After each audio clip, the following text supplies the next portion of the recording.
Magandang umaga mga kahuan. Narito na ang Pag-asa Weather Update today. Magandang umaga po sa ating lahat. Narito ang ating weather update para sa araw ng Miyerkules, July 29, 2026.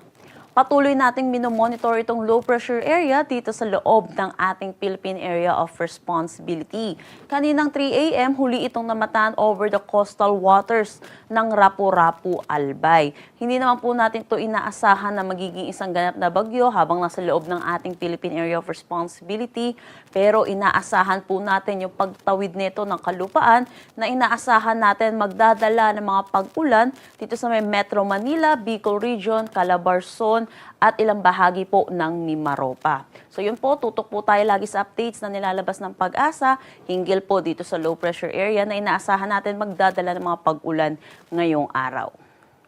Para sa magiging panahon natin ngayong araw dito sa Luzon, dalawang weather system po ang inaasahan natin na magpapaulan. Una na dito, yung nabanggit kong low pressure area na tatawid ng ating kalupaan. Ito po inaasahan natin magdadala ng mga kalat-kalat na pag-ulan dito sa may Metro Manila, Calabarzon, Central Luzon, Bicol Region, probinsya ng Mindoro, pati na rin sa may Marinduque at Romblon.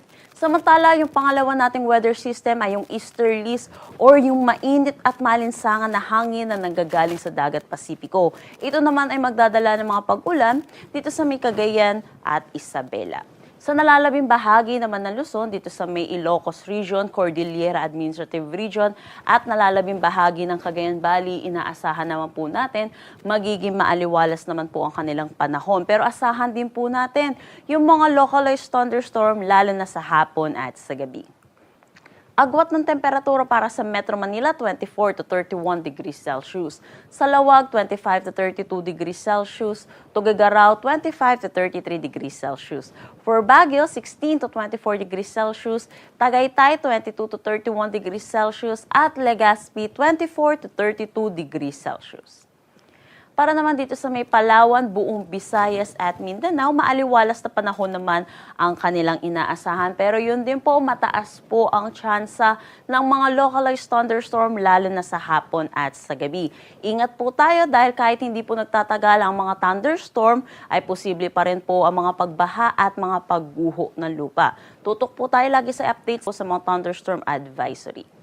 Agwat ng temperatura para sa Calayan Islands at Puerto Princesa, 25 to 32 degrees Celsius. Dito sa Iloilo, 25 to 32 degrees Celsius.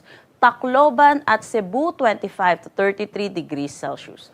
For Cagayan de Oro, 25 to 32 degrees Celsius.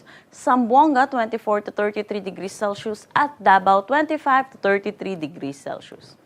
Wala naman tayong nakataas na anumang gale warning sa anumang seaboards ng ating bansa. Pero iba yung pag-iingat po para sa ating mga kababayang mangingisda at may mga sasakyan maliit pandagat ay posible po yung mga localized thunderstorm kaya makakaranas pa rin po ng mga pag-ulan lalo na po dito sa may region po ng Bicol.